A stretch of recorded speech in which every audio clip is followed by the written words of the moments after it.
Express. Of course, we are talking matters education, and joining us on set now, to my far left, is Dan Bobert, who is also an education expert. Dan, many thanks as well for making time for us. Let me start with you as well to drive you, of course, to the conversation. Yes. If one was to ask you as an education expert, yes, what ails the education sector in this country, what will your response be? Yeah, there are two major things.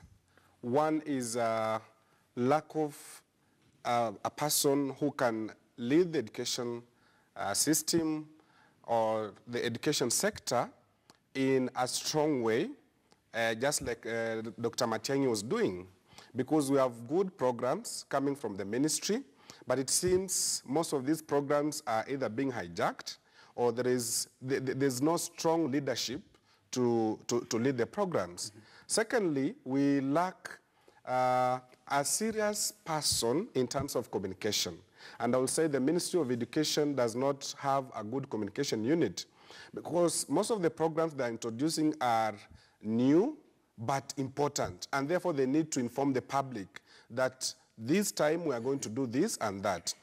Third is that they need to be involving. They need to involve most of the stakeholders. For example, I know the program we have now, the NEMIS and all that, they should have sat with the maybe head teachers associations and maybe the unions of the teachers, and at least informed them before coming up with such programs, and then have foresight. Think about these things before they roll them out. So we need a strong person. You know, when Dr. Mina was given the docket, we gave her some time, but it's as if she's letting people down. And if one is to ask, yes, the lack of a proper personnel, the yes, lack of a proper person, as you say, yes, in the education sector, that seemingly insinuates, yes, the lack of proper persons. Yes, because let's maybe juxtapose the leadership of Dr. Matiang'i vis-a-vis the Dr. Amina, ambassador. You see, Dr. Matiang'i used to come up with a program and push it regardless of what people will say. Now, people will say maybe he was too much into it, but at least he believed in what he did. And that is what leadership is all about. And for those who could be wondering, should Matiang'i be the litmus paper of what to be done in the education sector? Actually, what I asked myself was, is it that in this country, when you perform, you are, demoted, or I don't know if it was a promotion or a demotion, but I wondered why Matiang'i was removed from the Ministry of Education. Because in my view, he was really leading this sector the way it really should go. Yeah, and many of the programs introduced were good. You know, as a leader, when you start something, you must believe in it. There are so many things Dr. Mina has started, and, she's really flip-flopping, and that is not good for the sector, really. Fair enough. Let me get Jonathan to the conversation as well. When you talked earlier in the conversation, you alluded to a point of a seemingly inner wrangles within the education sector. Is that the case? Yeah, and I think it is a function of the structures. When we were moving towards the Constitution of Kenya 2010, the teachers ganged up together and said, we want an independent body that will deal with our issues. The Ministry of Education is letting us down. That is how we ended up with Teacher Service Commission as an independent commission. Now, as matters stand now, the Teacher Service Commission is doing its own thing. The ministry is doing another thing. KICD is doing another thing. The Kenya National Examination Council is doing another thing. They are not coordinated. And as my brother Dan here says, it's leadership. There needs to be a point of convergence. When Teacher Service Commission is handling matters for teachers, NEC is dealing with assessment and examination. KICD is developing a curriculum. The Ministry of Education is providing the resources. It also needs to provide the leadership. Yes. That then this is the path we are going to take. But as it is now, you notice, the Cabinet Secretary said, because of the shortage of teachers we have, especially in northern Kenya, we are going to lower the grades for the natives of that area, so that they go into teacher training colleges with a lower mark, so that we have enough teachers for that region, because every year, with the waves of insecurity, non-locals are moving away. Teacher Service Commission said no. But you see, the public does not need to know that. Yeah. What the Cabinet Secretary needs to do is to summon the CEO, Teacher Service Commission, and they sit on a table and they agree. Then the communication unit he's talking about is the one that then goes out and said, internally we have looked at the situation in Garissa, in Mandera, in Wajir, and this is in Isiolo, and this is what we are recommending. And where should that stamping leadership come from? The ministry? The Ministry of Education. Yes. It is the mother. Fair enough. Let's talk of the new curriculum, 26333, the competence-based program.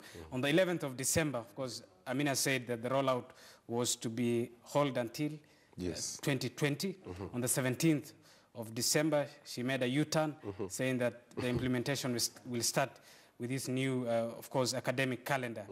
And at that, she also said, and I quote, the curriculum is great, the design is great, but we need to ensure that all the stakeholders are comfortably, of course, indulge in this before the rollout is done as per now. She said, and I quote again, we are not ready. What may have changed within 6 days from the 11th of December of her saying they are not ready? Well, she was speaking before, of course, the Senate Education Committee to the 17th of December when she says the rollout will be off from us the beginning of this year. And really, that is the problem we're talking about. Lack of serious direction and serious leadership. There's nothing as bad as a leader who does not believe in what she says. That points to the fact that she's being directed by some people or from some quarters. Because in my opinion, this new curriculum or the CBC, Dr. Matiang'i had set it off so well. He met some stakeholders, a good number of them, at least as far as I'm concerned.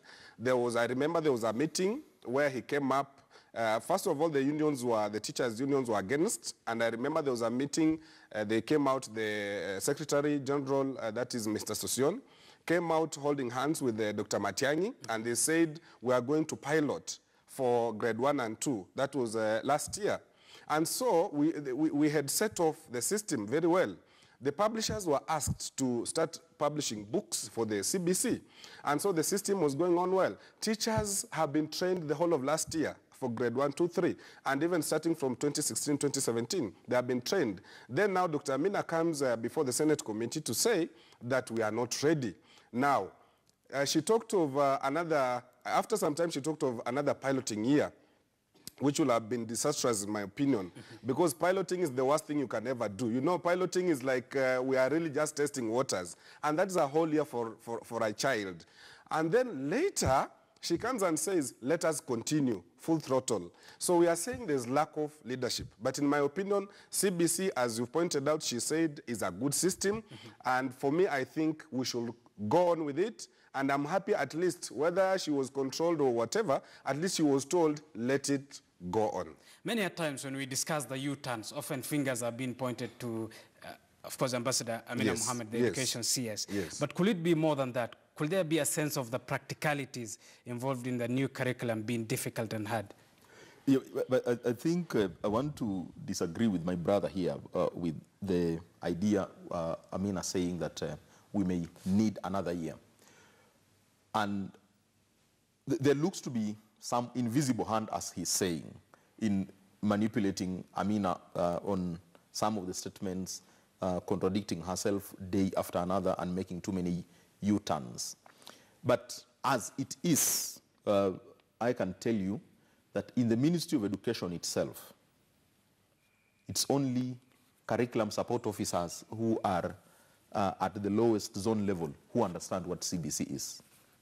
The competency-based curriculum during the piloting phase was locked. It looked like it was the responsibility of the people who were at the point of service delivery down there. The people up here did not take it. So when it comes to making decisions, they do not have the data. As a teacher, he will tell you he has gone through this and he can explain it. But when we now move to a sub-county director of education, the county director of education, they only come into Nairobi for briefing, then they go back. And that is a gap that has existed in the ministry for a very long time. It needs to be that from the top to the bottom, people need to be saying the same thing. There are these agencies, they call the semi-autonomous agencies that are affiliated to the Ministry of Education.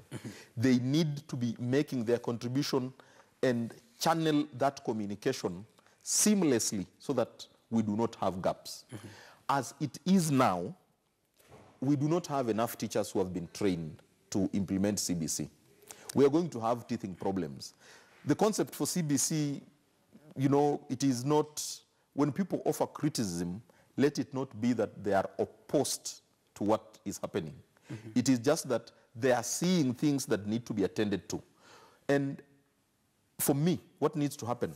The ministry, the Teacher Service Commission and KICD need to come up with a plan for training and preparing teachers for CBC. A national plan that you know this time this is what is going to happen, these are the number of teachers going to be trained, so that it is not ad hoc. Because teachers are receiving invitation for training in a very ad hoc way, it is not well coordinated. Let me ask Dan the very same question I asked you. Yes. That could it be more than just Amina and the leadership? Could it be the practicalities involved in the implementation of this new curriculum that are seemingly being of headache? Now, I'll answer that question this way. The buck stops somewhere. And with the Ministry of Education, the buck stops at the minister or the CS. And therefore, she should take responsibility for whatever happens. And we've seen in the past, and that's why we give examples of some other CSs or ministers who have done so. In the past, Dr. Matiang'i was strict, and he believed in what he did, whether it was good or bad. Whether you say you are not consulted, you'll be consulted along the way. But if this is the right thing, let us continue with it.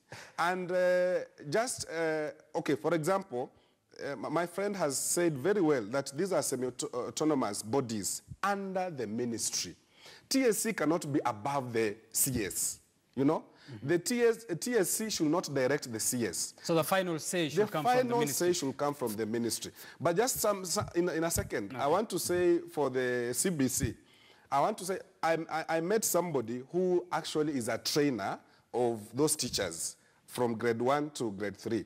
And he actually told me that they have been training these teachers since 2016. And at least him as a trainer, he has trained so faithfully when they were in grade 1, 2, and 3, all the months of April, August, and December. And so I want to say, in my opinion, and based on that, I want to say teachers for grade 1 to 3 have been trained and they are ready. In fact, in many of these public schools, even in those rural areas, CBC was going on very well last year. And if someone wants to ask or carry out a research, they will find out. Fair enough. Dan Bobert, an education expert. Jonathan Wesaya as well, an education expert. Gentlemen, we are out of time. But the conversation, seemingly as interesting it was, of course, it's a matter we as well look forward to in terms of having more conversations that surround it. Many thanks for making time for us. Well, that brings us to the end of today's edition of Weekend Express.